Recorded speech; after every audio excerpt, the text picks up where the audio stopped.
Hello, Bill. Good morning, Matt. Greetings from Gotham, where spring has sprung, and well, it's not northern DMZ. It's the in between, I guess. We're still. It's still north. Yes, You've left the Confederacy. True, because I do live in Virginia. It's nice here. It's nice to come to New York when it's not freezing and it's not a blizzard, so that's cool. It's good to be here. The Orioles beat the Red Sox pretty bad, killed them last night. That's fun. Things are going good. And I do want to say we've moved away from the Trumpometer, the Matometer. What do we call that? Matometer. Matometer. I should bring it back. Well, let me just say, there was some time this week when Trump was Reaganing. Oh, really? Yeah. I mean, there was he may have hit Reagan territory for a couple days this week. You think the missile strike, sort of missile strike after Gorsuch, was that what put him there, or is there something else that we're not thinking about? Well, no, I think it's that, but it's also just the trend line of him evolving. I think I'm hoping that this is an evolution and not just oscillating, from one Svengali to another. I'm hoping that we are seeing a trend line of him listening to better advisors, him jettisoning the Steve Bannons and the Mike Flynn's and listening to the H.R. McMasters and the General Mattis's. And so, again, the Supreme Court pick, the very decisive action in Syria, this is, he's Reaganing. I've actually, again, it's Donald Trump. Don't get your hopes up. But I've always said that there was this huge range with Trump, that it could go any direction. It could be horrible. He could be impeached, or he could end up being a really, really good president. And if you were to go back and study these weekly conversations we have, I think you would see quite a range of my attitude in terms of Trump. But I think he's doing really well right now. Considering the low bar that I'm at. Well, if you're Reaganing, I mean, that's not just clearing a low bar. I mean, that's Reagan by itself is a high bar. It is a high bar, but I don't know if it's sustainable for him. He could totally blow it up tomorrow with one errant tweet or whatever. But no, like the thing with Trump is, so like, okay, like a John McCain or a Mitt Romney, there was like a very narrow spectrum of behavior for them. They were going to be like mediocre, I think. You know what I mean? With Trump, there is a huge range of he could be Reagan, or he could be Mussolini. That's why we invented the matometer to begin with. And I'm saying that he is, this week, the Gorsuch confirmation has gotten almost no attention at all, but a huge accomplishment within the first 100 days. Now, again, you thank Mitch McConnell for that. Someone said the other day, and I think it's true, it was a guy named Josh Mercer, who's a Catholic conservative, tweeted that Mitch McConnell has done more for conservatism than Ted Cruz. I think it's well, that's also a low bar. Well, one of these guys casts himself as the conservative fighter, yeah, and the other guy is seen as sort of an establishment squish. But I think it's not only defensible, but just provably true. Sure. So anyway, put that aside. Good week for Donald Trump. He's up. He's doing well. So a couple things I want to ask you. So first, I take your point on Gorsuch and Syria. At the same time, we don't have a deal to avert a shutdown in 2 weeks. There is there are probably some quiet bipartisan talks that are going on, but the Freedom Caucus is unnerved by those talks. They feel like this is healthcare all over again, where things are being discussed in the back room, and that makes us suspicious that they're doing this to keep us out of the loop and produce something that we're not going to like. You have Trump saying tax reform, back to the drawing board, they all bring back health care. It seems very, very capricious, and neither one really seems to be in a good place. And even the Syrian process itself was very jerky. The process seemed very hyper emotional. There's no sense that there's a plan for next steps. So when you take it all into context, is this really Trump growing up, or is this just the same gut player who really can't think 2 inches in front of his nose, and all the same problems we talked about are right around the corner? I think that's the huge question, right? So what we could be witnessing is a businessman who didn't have any governing experience, who didn't really know that much, who managed to get elected, maybe not in spite of his ignorance, but maybe because of his ignorance and his lack of experience. But he's a smart guy, and he somehow miraculously has surrounded himself by some very smart people, and very qualified people like General Mattis, and has learned over the past 100 days, and has matured and has gained knowledge and information and wisdom, and that this is a linear trend where we're going to see him behaving more, seriously. Well, he's going to have he's never going to be a normal politician. I think we would obviously concede that. But is this growth and an evolution that's linear, or is he going to oscillate back and forth depending on the last person he talked to, or whoever, whichever Svengali he's listening to that week, or what cable news says, or one of the criticisms of him is that he's just reacted emotionally to the images coming out of Syria, and while I think he made the right decision in this case, you could be manipulated the next time to do something foolish because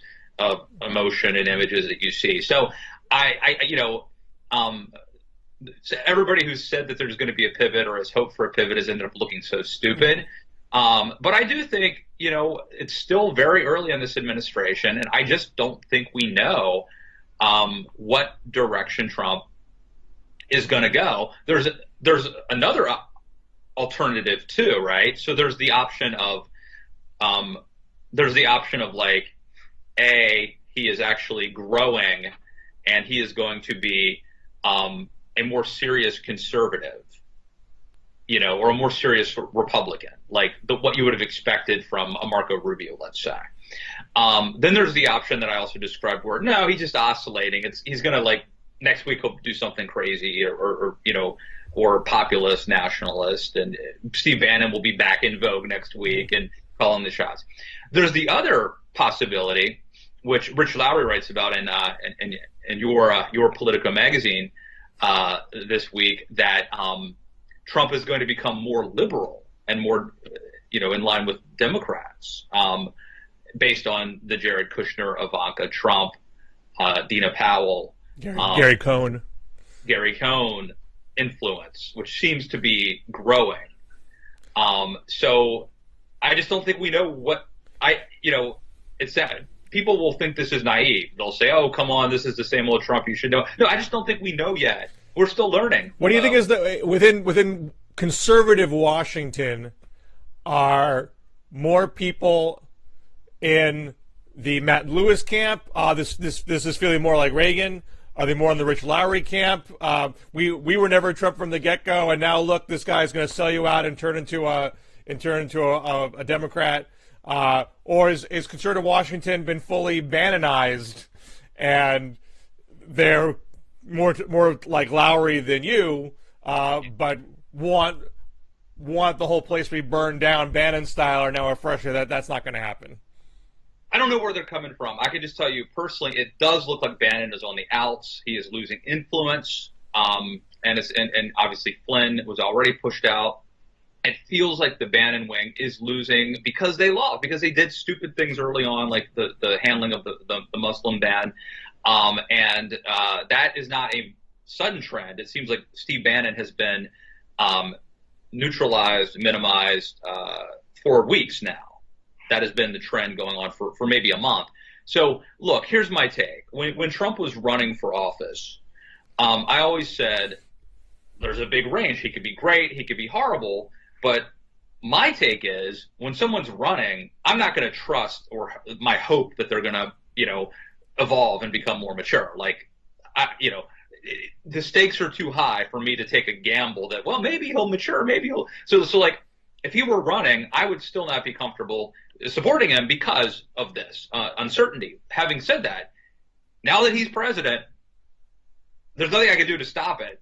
So like now my hope, like, I don't know whether this is me being like an objective, observer or just me hoping, but I'm very much hopeful that what we're seeing is the maturation of Donald Trump, and that, I'll tell you what, I will say this, Trump's defenders and loyalists and apologists have always said, look, you got to read The Art of the Deal. This guy's a negotiator. He starts off by saying crazy things, and he's manipulating people. He's starting the bidding way over here, and then he'll come to the center later. And again, I always said, like, how do we know? I think it's a better policy to trust what people say, like, rather than to assume he doesn't really mean it. You know what I mean? Like, that's just Trump being Trump. He doesn't really mean. No. I think we should take people literally. And like when I'm voting, I don't think it's a safe assumption that someone doesn't mean what they're saying. But having said that, now that we've got him, it does seem like some of the things that he did that were risky and dangerous have panned out. Just today, was it Secretary General of the United Nations said, well, you know what, these other, our member nations have started paying more money. Something we put in works back in 2014. But then he was asked point blank on CNN's New Day, but did Donald Trump help? Did his rhetoric help push these nations to contribute more money?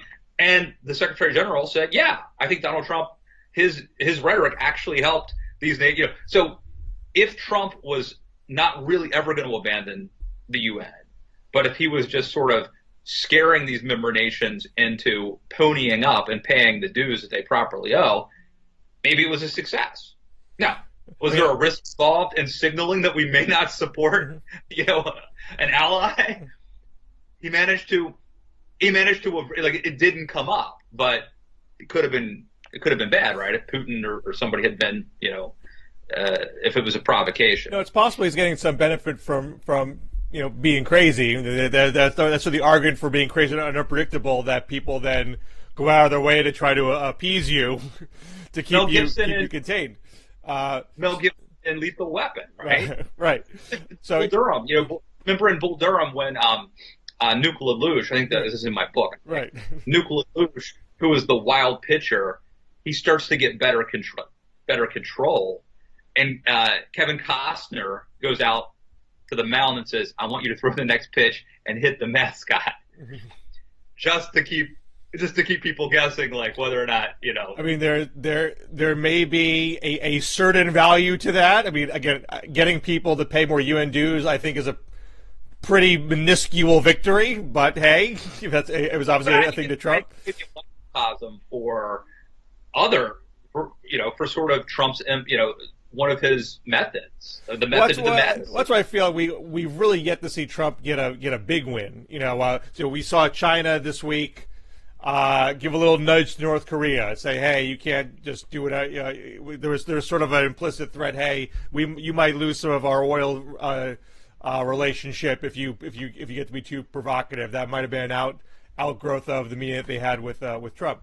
But what unnerved me the most in the Syrian aftermath was that interview he gave with Maria what's her last name? Yeah, at Fox Business, where he's enjoying himself a little too much in recounting the story how over chocolate cake.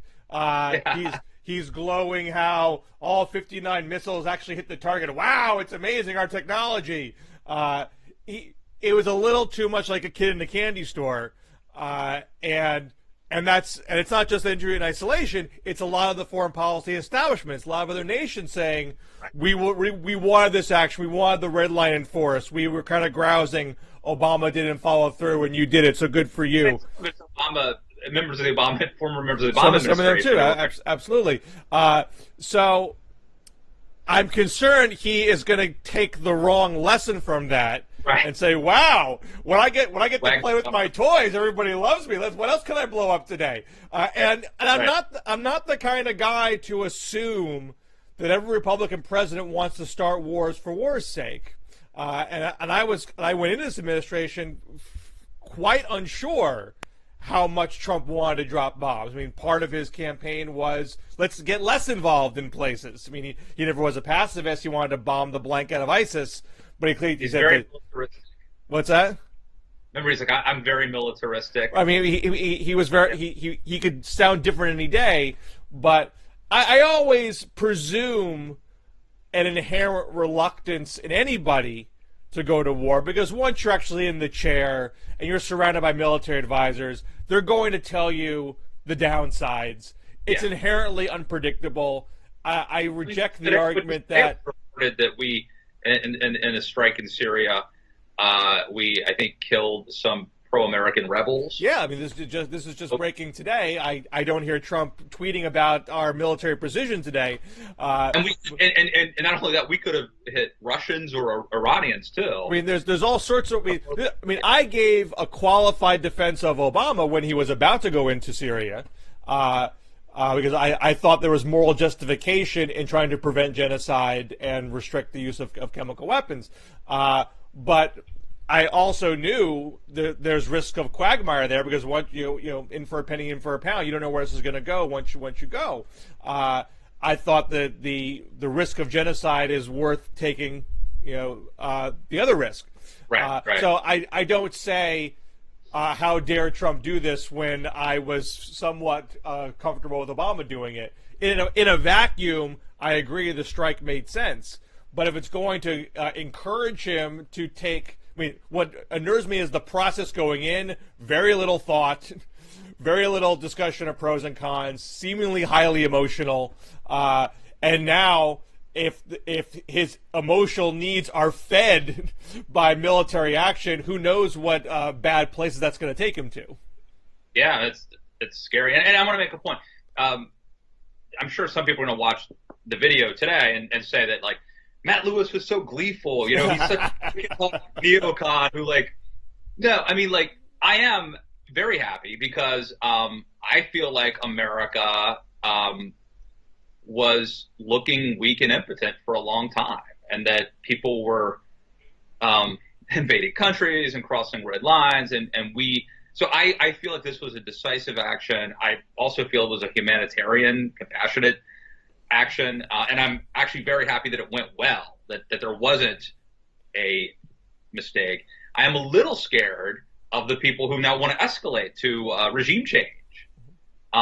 Look, there's regime change and there's regime change, right? There's regime change where Assad sort of is talked into stepping aside, or there's a partition, and then there's the regime change where we go in and get mired in a quagmire and nation building. And I think there's that spot in the middle, that Reagan spot, where you don't do adventurism, but you also don't look like a wimp.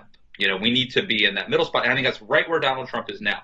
Bill, I do want to ask you, what is up with Tulsi Gabbard? Okay. I'm legitimately interested in this. Yeah. And by the way, there was breaking last night as we taped this. There was additional evidence to show that Syria, of course, was behind the chemical attack. Then later this morning, as we taped this, Bashar Assad did an interview where he said that that he had nothing to do with this, that it's all fake or phony or whatever. So as I said today, it's basically he's gaslighting us about a gas attack, which is bizarre. But Tulsi Gabbard is a young, attractive, charismatic congresswoman who would seemingly have an incredibly bright future ahead of her. And I even think the fact that she's a little bit, of an iconoclast and stood up to the Democratic establishment in support of Bernie even made her more interesting. And she quit her DNC post out of allegiance to Bernie. But now she is basically has questioned, almost like denied, like a truther, whether or not Assad in Syria, said that she's skeptical that they're behind this. This is after she went to Syria and met with the dictator. What in the world is she thinking? I don't get it. Well, I can't know, exactly her motivation. But she had been considered a rising star. She's the first Hindu American in Congress. She's a military veteran, and I'm sorry. Yeah, that's right. I didn't even mention the military veteran part. Right. She's got this should be a rising star. Right. This should be somebody. I just don't get it. So not knowing exactly her inner motivation, I'm going to pan back big, if I may. I wrote a piece in Real Clear Politics this week about foreign policy and both parties in the wake of the Syrian strike, which harkened back to a speech I gave back in October to a local World Affairs Council chapter. You go back over the past 100 years. The debates around foreign policy of this country stem from our first imperialist act in 1898 when we seized the Philippines out of the Spanish-American War. And that was William McKinley, who was goaded by Teddy Roosevelt, who at the time was Assistant Secretary to the Navy, later became Vice President and elevated when McKinley was assassinated. That act was deeply divisive in the country. It created the Anti-Imperialist League, which attracted both Republicans and Democrats. McKinley and Roosevelt were Republicans. But there are people in both parties who had opposite views on the subject. And William Jennings Bryan, the famous populist who ran against McKinley in 1896, in 1900 grabbed the anti-imperialist banner. So for a time, Republicans were mainly in the imperialist camp, and Democrats were mainly in the anti-imperial camp. But there were people, again, on both sides in the parties. Then you get to Woodrow Wilson. Bryan was Wilson's Secretary of State. When Wilson, who wanted to stay out of the Great War, also wanted to embark on a plan of military preparedness, Bryan resigns. Bryan's sort of like the Bannon, potentially the Bannon in this relationship. Bryan was going to be deeply isolationist. So he quits in a huff and he goes on a 6-month speaking tour trying to block Wilson's military plans. And loses, so Wilson becomes the dominant figure in the party, for sure. And Democrats now are no longer the isolationist party. And after World War I becomes very controversial, Republicans become more isolationist with Harding and Coolidge, and later with Robert Taft. But then you had people like Eisenhower and before him Wendell Willkie who were more internationalists. So these tensions have gone on in both parties for a long time, and we forget that because the Cold War somewhat purified the two parties, particularly after, initially you had a division on the left between Harry Truman, who was for containment, and Henry Wallace, who wanted to have a closer relationship with the Soviet Union. But then once you get to Vietnam, that scars the Democratic Party on interventionism. They become more uniformly dovish. And the Republicans become very staunchly anti-communist. And so we have seen them for the last several decades as Republicans are hawks, Democrats are doves. Now it's post-Cold War, it's post-9/11, it's post-Iraq. That's re-scrambled things. So the Democratic trajectory really has been humanitarian interventionism for 100 years. Wilson, FDR, Truman, JFK, Lyndon Johnson, Bill Clinton in Yugoslavia, Barack Obama with Libya. We talked about him not going into Syria. Remember, he went into Libya pretty hard. No one credits him for strength and resoluteness with Libya, but that's what that was. And of course, he was very active with drones and special ops with counterterrorism. And that debate was hashed out in the primary between Hillary Clinton and Bernie Sanders. Hillary Clinton was very staunchly defending the Libyan action, and even defending being more aggressive in Syria. And Bernie had a big dovish contingent, came up short. So putting Republican divisions exist as well, as we talked about earlier. So Gabbard is squarely in the more isolationist camp.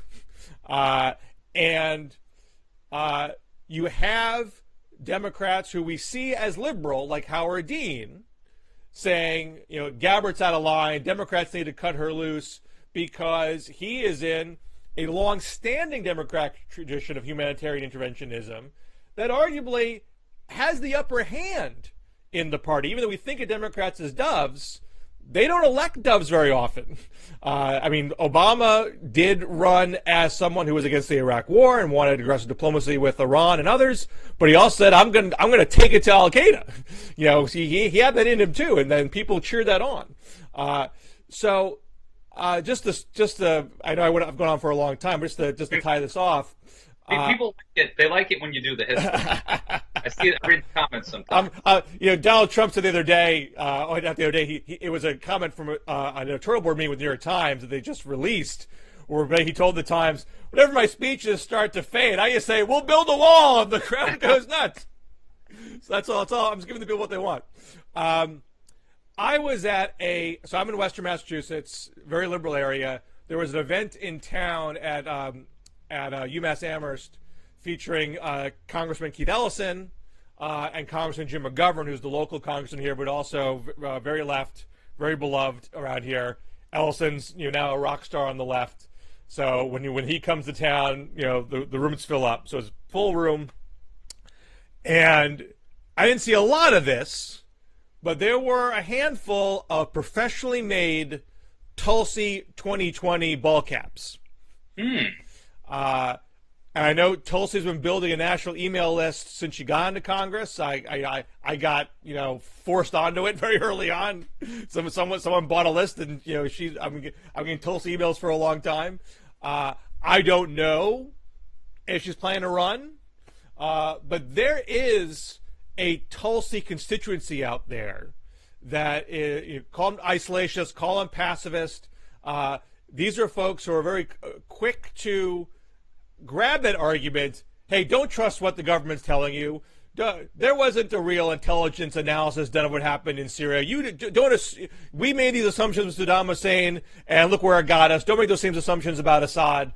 That argument's going to have currency. I wouldn't say with the entirety of the left or the entire Democratic Party, but that strain definitely exists.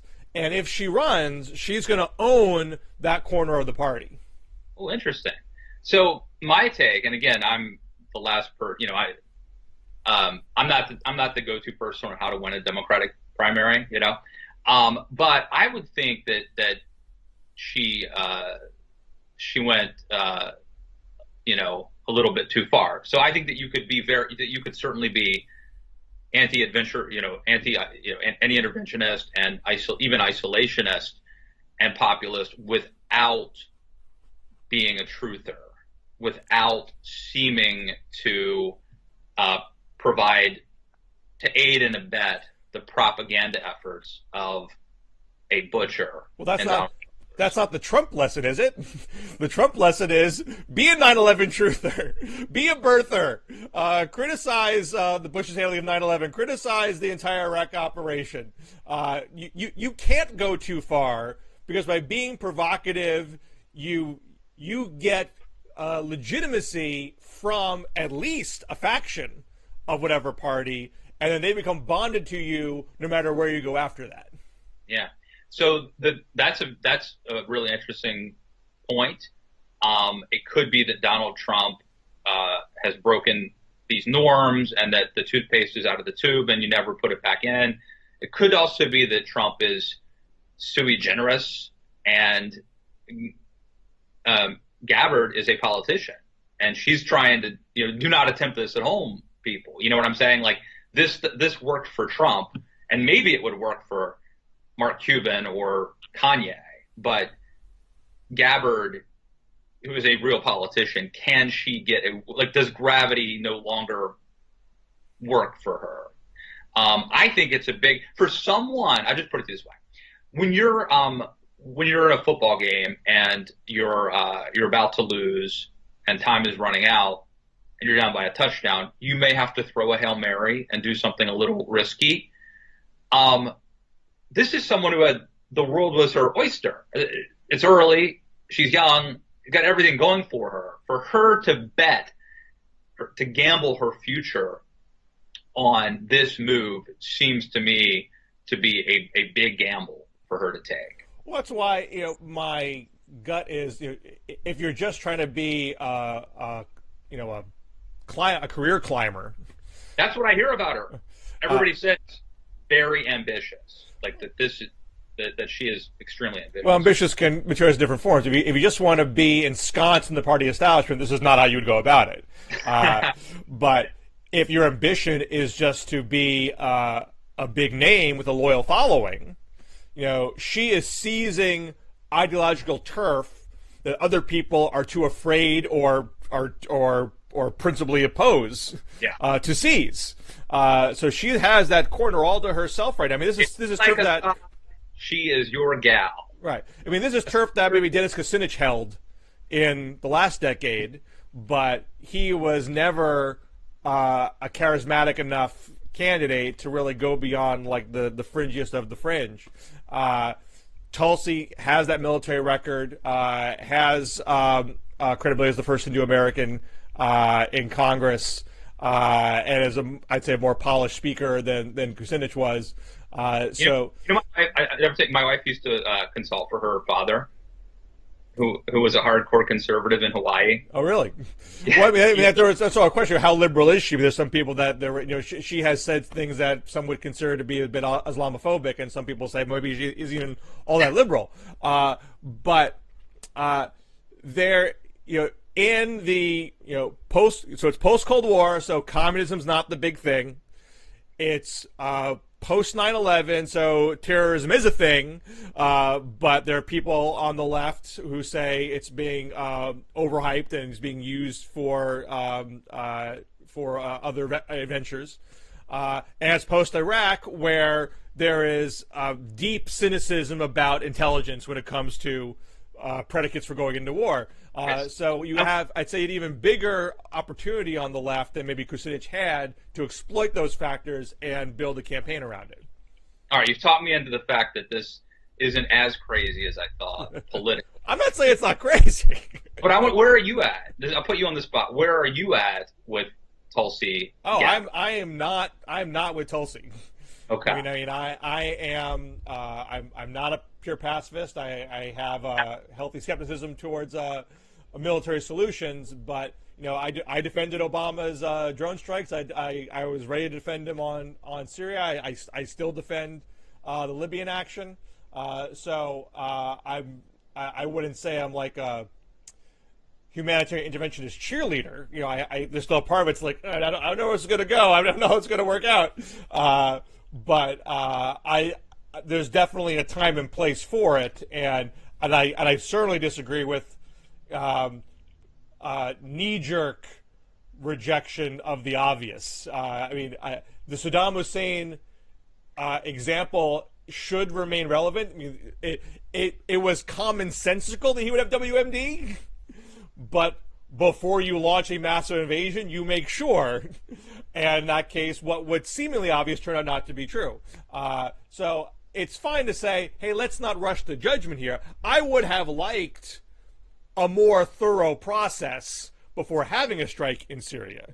But I'm not ready to say that this is some sort of false flag operation, because it really does strain credulity that someone had a giant stockpile of sarin gas to use on a rebel struggle.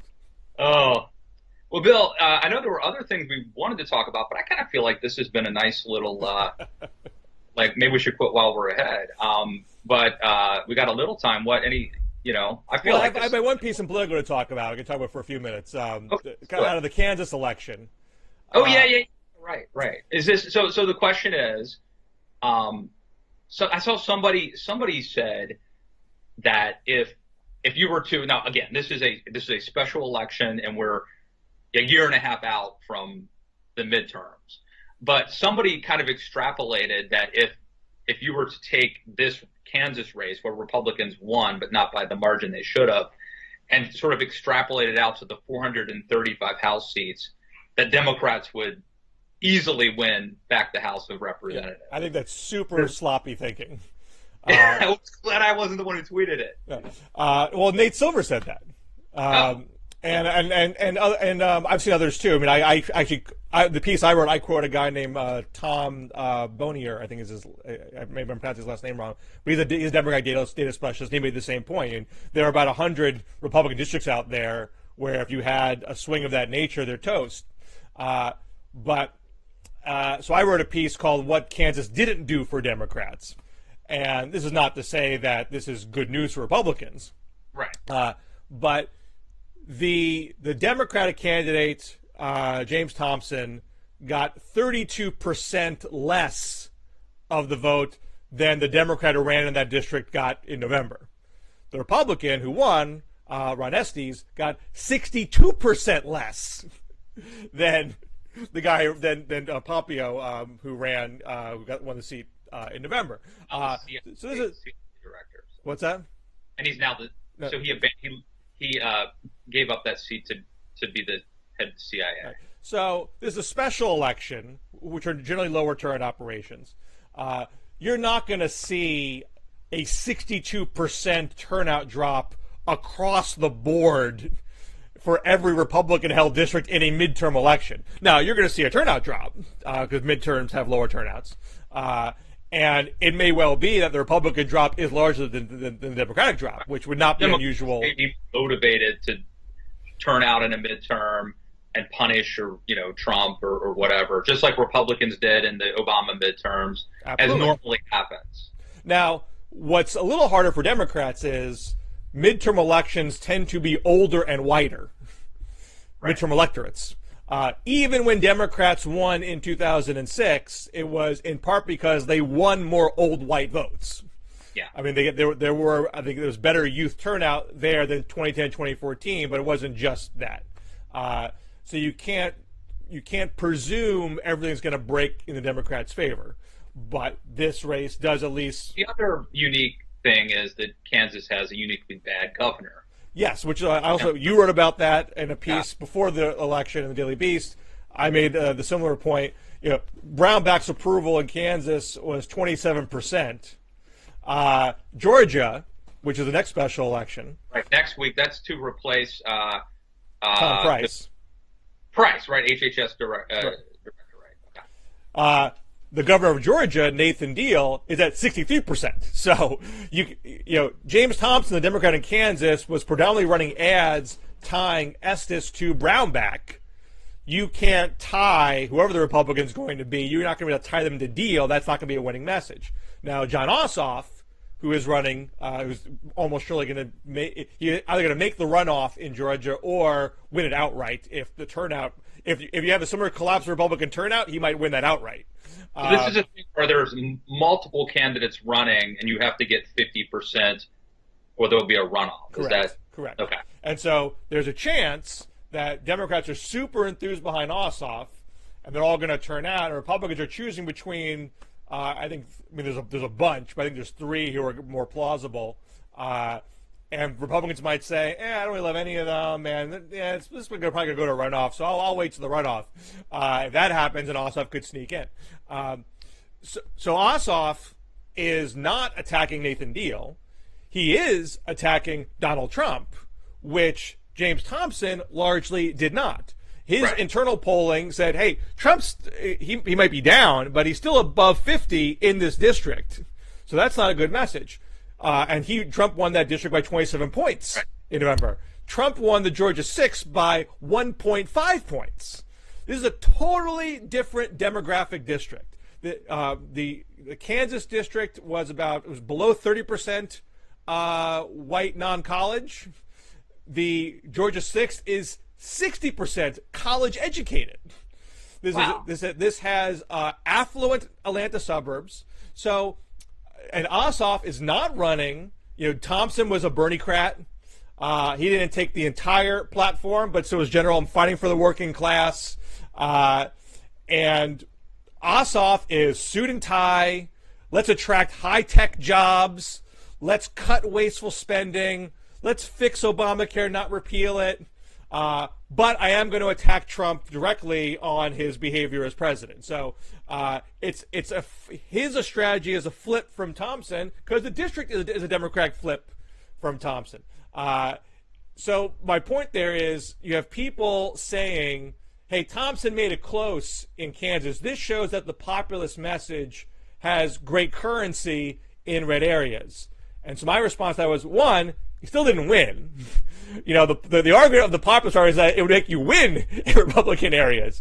And when it's tied to, Thompson was for combating climate change and pathway decision for undocumented immigrants. He's also getting hit for abortion rights in the campaign. Those things might negate whatever value economic populism has. But there are districts like that. Rob Quist is running in Montana as a Bernie-crat. Montana has a record of electing prairie populists. John Tester is a senator. The current governor and the previous governor are Democrats who run populist races. So it makes sense for Quist to do that. It does not make sense for Ossoff to do that. And there are other districts out there that are more urbane, college-educated districts. So Democrats haven't really resolved the question, run populist or run as sober, level-headed pragmatists, because it's a divided country out there, and the districts are different. So you can't easily solve the question, which is the right path to go. And maybe they're smart to not try to have a one-size-fits-all brand in a midterm, right? Eventually, whoever the nominee is will shape the brand of the party. But when you're running these midterms, maybe you don't want Elizabeth Warren to be the face of the party if you're trying to win a seat in Kansas. So anyway, very good. But since you're right that you don't want one-size-fits-all candidates for House and Senate. But you still have to solve the question, how do we run nationally? How do we have a message that transcends all these political and economic and cultural divisions? And there are people trying to use these special elections and the midterms in general to adjudicate that debate, and it's very hard to do that because the goals are very different. And it's 400, even if it happens, it's 1 out of 435 seats, and it's a year and a half out. So, look, don't hate the player, hate the game. We have to make news. We have to have stuff to talk about. But, we're in the first or second inning here. Wow, what a great show. I think this is worthy of a Pulitzer Prize. Take that, Peggy Noonan. There are no Pulitzer podcast dialogue awards, are there? No Pulitzer. There are some awards, I think, for what we do, but nothing. We're not there yet, but we need to band together and make that happen. I feel like I deserve a Nobel and a Pulitzer. I want to close out with one random thing, since you get to see the bookcase. I want to show you my favorites every show. Old time memory books. I'm a big Woodrow Wilson fan. This is Thomas Woodrow Wilson, a psychological study by Sigmund Freud and William C. Bullitt. And this is a total hack job on Wilson. You're saying that did not actually examine Woodrow Wilson. Well, they didn't examine him. And arguably, Freud didn't really write this. That Bullitt wrote and slapped Freud's name on it. But nevertheless, I think Freud probably had some general anti-Wilson sympathies, and so this was because he was in Europe and Wilson was seen as destroying Europe. So this actually came out to say Woodrow Wilson was sort of psychologically damaged, and that's why he did all these horrible things. One of the many treasures I have back there, Matt. Yeah, I'm going to condemn that book on behalf of of those of us who resist the urge to put to say that Donald Trump is unfit. Well, there was a book about that. There was a Bush book. There was Bush on the Couch, I think it was called, that a psychoanalyst wrote and was criticized, saying, "Hey, it's against the ethic of psychologists to." There was another book a couple years ago. Madness was in the title, a something madness. I don't remember, but it makes the point that some of the great leaders in the world, and some of the horrible leaders in the world, but some of the great leaders in the world too, had issues, right? Like Lincoln struggled with depression and possibly some mental issues. Winston Churchill had what he called his black dog of depression. JFK was, struggling with Addison's disease and probably popping all sorts of pills. And then, of course, Hitler, because we're supposed to, and I'm told that you should invoke him whenever possible. There's a book that just came out about how the entire Third Reich was hopped up on drugs called Blitzed. Yeah. Really good. Fascinating. Hitler was, and so were his soldiers when they would stay up for 72 hours straight or whatever. Anyway, great, another great episode, award-winning. So I think I'm not sure if I can do next week. I'm going to be it's spring break. It's like I'm taking the kids to see some family where you are in New York. So we'll actually, I think I'm out too next week. So. Okay, so we might have to skip a week. But so in 2 weeks from now, we'll be on the verge of a shutdown. So it'll be exciting. I mean, we can only hope for not for the country, for the country, for our show. Yes, it's good content. So stay tuned for that. Check us out on Twitter at DMZ Show. Read Bill at Real Clear Politics and Politico Magazine. Check me out at The Daily Beast, and we both have podcasts. Yours is no longer called Talk Me Down. Right. Right? That's not operable anymore. So it's now This Is Not Normal. I'm going to tape my next installment. This Is Not Normal after this. So that's available at liberaloasis.com and iTunes and TuneIn and Stitcher. You got it. And check out Matt Lewis and the News podcast. I'm talking to Rosie Gray. Oh. Atlantic. She got a crazy book deal. She made some bank. I need to get some advice from her. $350,000 to write a book about conservative media. I read that. I was like, more than that. Wasn't it like 150 or something? I saw 350. Maybe I'm. You're right. I thought you said 50. It was something big, right? 350. A little bit more than I got. A little bit more than I got. You explain to me.